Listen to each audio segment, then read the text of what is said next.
नमस्कार दोस्तों, आप सभी लोगों को मेरे YouTube चैनल सुशांत एजुकेशन में स्वागत है। आज की करंट 8 अगस्त 2020 की, तो चलिए शुरू करते हैं। पहला है मेरा, यूपीएससी के नए अध्यक्ष किसे नियुक्त किया गया?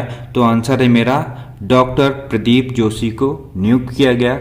इनका कार्यकाल 12 मई 2021 तक रहेगा। डॉक्टर प्रदीप जोशी 2015 से यूपीएससी के सदस्य रहे हैं। इन्होंने छत्तीसगढ़ लोक सेवा आयोग और मध्य प्रदेश लोक सेवा आयोग के अध्यक्ष के रूप में कार्य कर चुके हैं। यूपीएससी के बारे में जान लेते हैं। इसकी नियुक्ति जो है राष्ट्रपति के द्वारा की जाती है। इनका कार्यकाल 6 वर्ष या 65 वर्ष की आयु होती है, जो भी पहले कंप्लीट हो। ठीक है, इसमें सदस्यों की संख्या संविधान में निर्धारित नहीं की गई, लेकिन वर्तमान में सदस्यों की संख्या 8 है।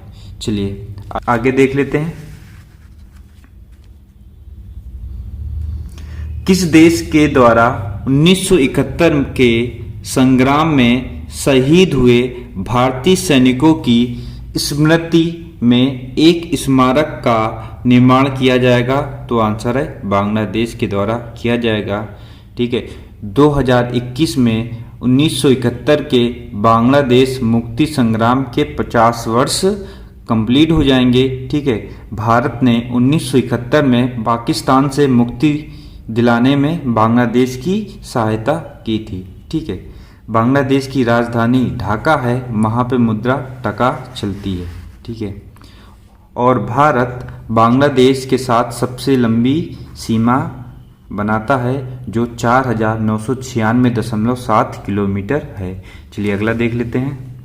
वर्ष 2020 में आईसीसी पुरुष T20 विश्व कप की मेजबानी कौन सा देश करेगा?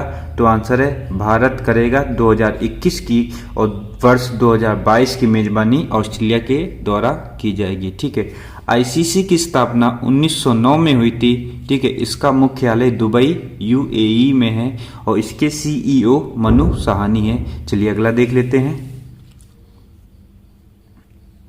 श्रीलंका में प्रधानमंत्री का चुनाव किसने जीता? तो महिंद्रा राजपक्षे ने जीता। 225 सीटों में से 145 सीटों के साथ इन्होंने जीत दर्ज की। ठीक है, श्रीलंका की राजधानी 2 है। तो पहली है श्री जयवर्धनेपुरा कोटे है। ठीक है, और दूसरी कोलंबो है।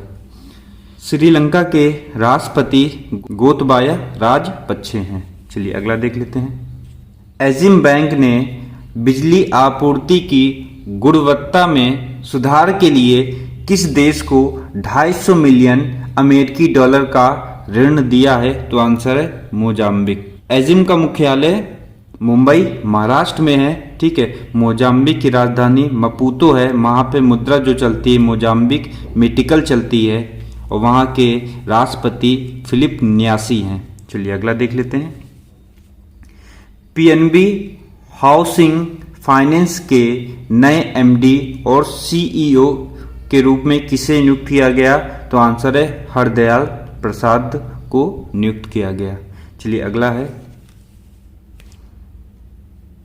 श्यामल चक्रवर्ती का 76 वर्ष की आयु में निधन हो गया है। तो ये किससे संबंधित है? तो ये पश्चिम बंगाल के पूर्व परिवहन मंत्री थे।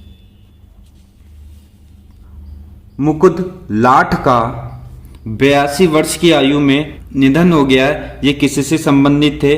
तो ये सांस्कृतिक इतिहासकार थे। इन्हें वर्ष 2010 में पद्मश्री से सम्मानित किया गया। अमेजिंग अयोध्या नामक पुस्तक के लेखक कौन है? तो ये नीना राय हैं। ये पुस्तक किस पर आधारित है? तो ये जान लेते हैं। यह पुस्तक अयोध्या शहर के बारे में प्रामाणिक जानकारी देने के लिए और प्राचीन हिंदुओं के जीवन और समय को समझने में मदद करेगी। चलिए अगला है। पीएम ने पनडुब्बी ऑप्टिकल फाइबर केबल का उद्घाटन करेंगे, जो पोर्ट ब्लेयर से किसके साथ जुड़ेगी? तो आंसर है चेन्नई के साथ जुड़ेगी। चलिए अगला देख लेते हैं। किसने बैंकों को म्यूचुअल फंड के माध्यम से बॉन्ड में निवेश करने की अनुमति दे दी है? तो आंसर है आरबीआई ने दी है। आरबीआई के प्रमुख कौन है? शशिकांत दास हैं। ठीक है, आरबीआई की स्थापना 1 अप्रैल 1935 को हुई थी। उसका मुख्यालय मुंबई महाराष्ट्र में है। चलिए अगला देख लेते हैं। किस देश के द्वारा बनाई गई दुनिया की पहली कोरोना वायरस वैक्सीन 12 अगस्त को पंजीकृत होगी? तो आंसर है रूस के द्वारा बनाई गई है।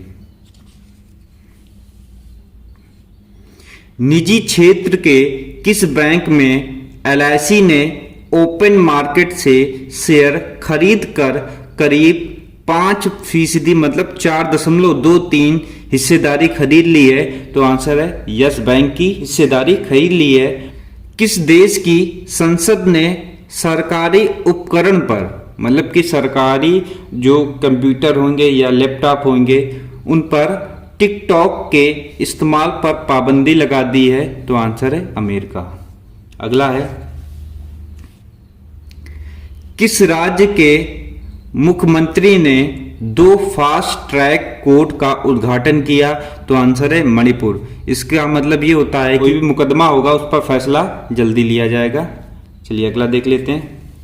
टिक SFTS वायरस किस देश में पाया गया है? तो आंसर है चीन। ठीक है, चीन की राजधानी बीजिंग है।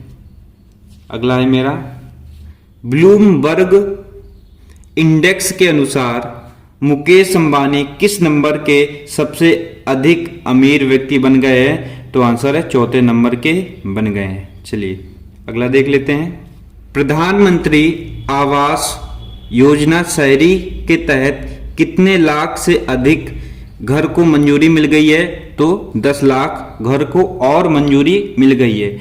इस योजना के तहत सन 2022 तक 2 करोड़ घर बनाने का लक्ष्य रखा गया है। अगला है, चीन ने किस देश के आधे हिस्से पर अपना हिस्सा होने का दावा किया है? तो आंसर है ताजिकिस्तान देश में अपना हिस्सा होने का दावा किया है। ठीक है, इनसे तजाकिस्तान के पामीर क्षेत्र पर दावा किया है जो कि ताजिक क्षेत्र का 45% क्षेत्र है। ताजिकिस्तान की राजधानी दुशान्बे है। कैपिटल इंडिया फाइनेंस लिमिटेड का अध्यक्ष किसे नियुक्त किया गया? तो आंसर है हर्ष कुमार भनवाला को नियुक्त किया गया। अगला है, आवाज ए राजौरी मोबाइल ऐप लॉन्च किया गया है, ये किससे संबंधित है? तो आंसर है इससे नागरिकों को अपनी शिकायतें ऑनलाइन दर्ज करने में सहायता मिलेगी। यह ऐप राजौरी के डिप्टी कमिश्नर नजीर शेख द्वारा लॉन्च किया गया है।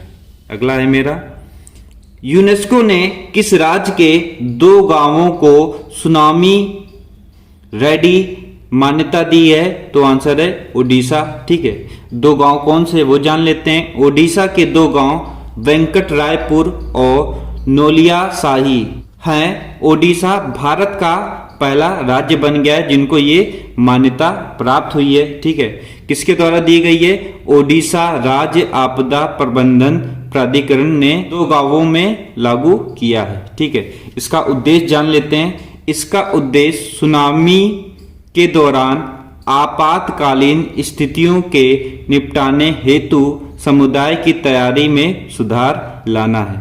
ठीक है, चलिए अगला देख लेते हैं। किसके द्वारा स्वच्छता केंद्र का उद्घाटन किया गया? तो आंसर है नरेंद्र मोदी के द्वारा किया गया। इसका उद्घाटन 8 अगस्त 2020 को किया गया। चलिए अगला है, किस राज्य ने नई इलेक्ट्रिक वाहन पॉलिसी लॉन्च की है? तो आंसर है दिल्ली। अच्छा, इसके तहत क्या होगा वो जान लेते हैं। इसमें इलेक्ट्रिक वाहन लेने पर सरकारी पंजीकरण शुल्क और सड़क कर माफ करेगी और नई कारों के लिए 1.5 लाख रुपए तक प्रोत्साहन राशि भी प्रदान करेगी। ठीक है, सरकारी 2 पहिया ऑटो ई रिक्शा के लिए 30,000 रुपए की प्रोत्साहन राशि देगी। चलिए अगला देख लेते हैं। टॉप्स लक्ष्य ओलंपिक पोडियम योजना के लिए चुने गए 3 पुरुष पेंडलर, मतलब क्या होता है टेबल टेनिस खिलाड़ी, के नाम बताइए। तो आंसर है हरमीत देसाई, मानव ठक्कर और मानुष शाह चुने गए हैं। फिर बाद में चौथे खिलाड़ी और चुने गए, उनका नाम जो है सौम्यजीत घोष है। ठीक है, ये होता क्या है इसके बारे में जान लेते हैं। इसका उद्देश्य एथलीटों को वित्तीय सहायता प्रदान करना है जो 2024 और 28 में ओलंपिक पदक जीत सकें। इसकी स्थापना 2014 में युवा मामले और खेल मंत्रालय के द्वारा लॉन्च किया गया था। तो आज के लिए बस इतना ही रखते हैं। अगर मेरा वीडियो अच्छा लगा है तो लाइक कर दीजिए, चैनल में नए हैं तो सब्सक्राइब करना मत भूलिएगा, अपने दोस्तों के साथ शेयर करना मत भूलिएगा।